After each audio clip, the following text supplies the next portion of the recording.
It looks like we just got early gameplay footage of the massive Season 4 update. It goes over the brand new maps such as Paris and Tokyo, the KAR98K early multiplayer gameplay of that, as well as the brand new SMG. We got the footage and we're going to go over all that good stuff here in this video. So if you find it helpful or informative at any point, don't forget to hit that like and subscribe button. Quick reminder, I did post a video earlier today going over the Season 4 operator bundles. We have some pretty crazy looking skins. So if you don't know what they look like and you missed out on that, definitely check it out. I'll have the link down in the description. Before we get into it, a quick word from our sponsor, MessyModdingStore.com. It's a store that can get you the most exclusive operators, help you complete your mastery camo challenges, and much more. And the reason why I promote them is they do everything 100% legit without using mods or unlocked tools. And not to mention, they have some of the best reviews, so check them out. The link will be down in the description. A couple hours ago, Josh and Nixta ended up posting some videos talking and showcasing early Season 4 gameplay content. It looks like they were invited over to the Call of Duty studio to give the Season 4 update a try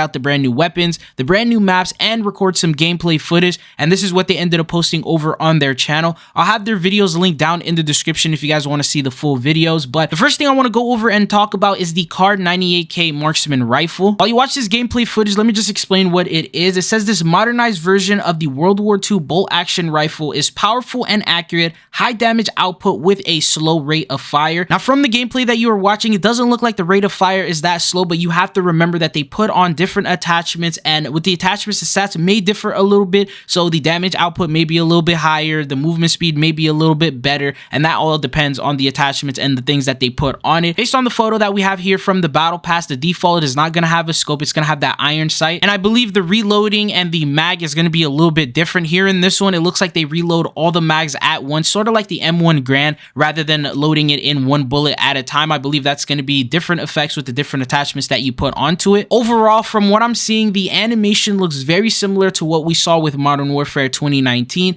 It looks like the reloading looks very similar, the way you scope in, the speeds of it, very similar, and that's something that a lot of you guys wanted to see here in the game, is the version of MW 2019 and not that Vanguard version. One of the biggest fears that I saw many of you guys comment about was the fact that it's a marksman rifle. It may not end up one-shotting. This may be a problem, and the fact is, from the gameplay that you are seeing right here, it actually looks like it has a good damage output. It's one-shotting a lot of players. The majority of eliminations that he's getting are one shot. Occasionally you will see a hit marker here and there. That's probably because of a leg shot. They do mention in the description that it should be chest and above for it to be a one shot. Now the biggest question is, how is this going to compare to Warzone? Right now you're looking at multiplayer gameplay. The health is a lot different. There's no armor plates that people can put on. The fact is that a lot of marksman rifles can one shot in multiplayer, but they definitely don't do that much damage in Warzone. And here's the unfortunate news that they said. They said the classic rifle returns, inflicting massive damage on impact with one shot elimination to the chest and above on unarmored targets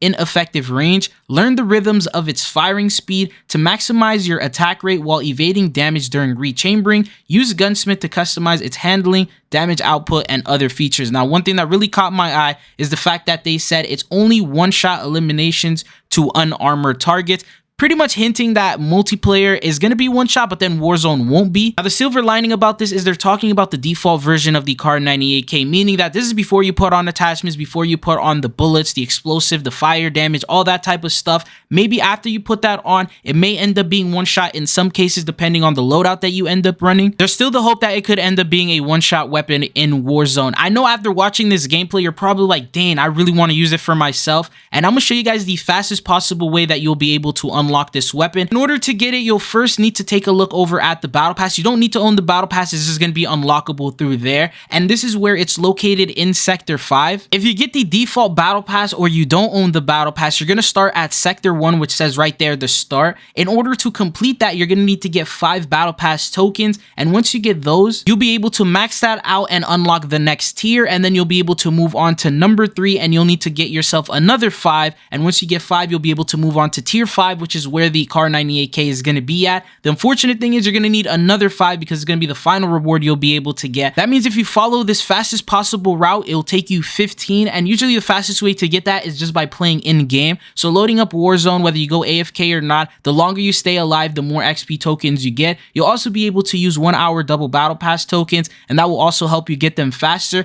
Now here's some tips that'll make it even better. If you own Black Cell, you don't even need to do all that because you start over in the Black Cell sector which is at the top, and all you have to do is use 5 tokens to unlock sector 15, and that will get you a KAR98K weapon blueprint, which will automatically unlock the weapon for you itself. Now here's the best part. Say you don't want to get that, but you have a friend who did get the black cell version and he ended up getting the KAR98K. All you have to do is have them load you into a game of zombies. They drop you the weapon blueprint, you pick it up and you exfil with it, and now you have unlocked the KAR98K, and you didn't even need to grind the battle pass, you didn't need to do anything, and you'll be able to do that and help your other friends get it that way. This will also work for other weapons in that same battle pass. For example, the Superi 46 SMG available in Sector 6. Nix and Josh were also able to get early gameplay footage of this weapon. It looks like it's actually going to be a pretty decent weapon. The description says it's a highly customizable and supported with a rapid reload animation. The Superi 46 SMG is ideal for tinkerers who prefer fighting up close. The weapon's reliable accuracy and lightweight frame give it a strong base to build upon, whether you push for more speed or more focus to improve recoil and range. And then it says this is a pistol carbine chambered in 4.6 to 30 millimeters, is designed to give impressive stopping power with a skeletonized lightweight frame. Exceptionally adaptable, this weapon could be modified to excel in most combat scenarios. So they're saying that you'll be able to customize it in any way you see fit. You want to prioritize movement, you can get that. You want to prioritize recoil control, you can get that as well. And that's what will make it a very good weapon and a viable weapon. And I think it may end up also being a part of the meta, considering we have like the Striker 9 and the WSP 9, and these are already overpowered weapons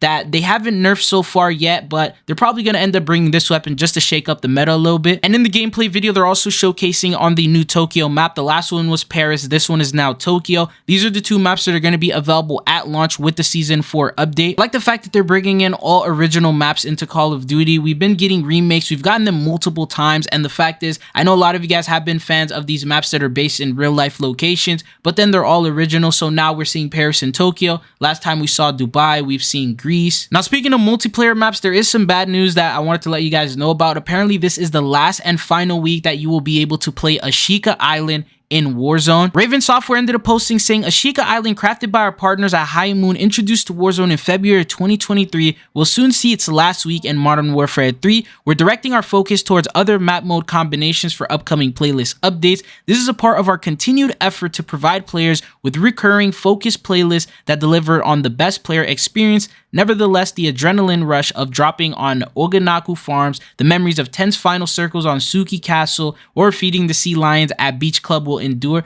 With that said, the week of May 23rd gives players one last chance to enjoy Ashika Island before it gracefully exits the rotation. So assemble your squad, brace yourself for action, and seize this chance to chase victory on an unforgettable map. And then that means once Season 4 rolls around, the playlist update is going to get changed and Ashika Island will be removed. But currently you can play it with quads up until this next upcoming Wednesday. Anyways, based on all the news that you've seen today, what are your thoughts and opinions on this? Is the KAR98K good? Do you think that it's going to be one shot? Do you think that this will be a weapon that you're definitely going to be using? What about the Superi 46 SMG? Do you think this will also be a meta SMG? And then the maps. But anyways, that's all that I got for you guys here in today's video. If you found it helpful or informative, don't forget to hit that like and subscribe button. Be sure to check out Nixa and Josh's YouTube channels. The link will be down below. They have the full gameplay uploaded there with the KAR98K, the new SMG, as well as all the brand new maps. But it's been your boy Chito. Thank you guys for tuning in, and hopefully I'll be seeing you guys back on the channel again. Peace.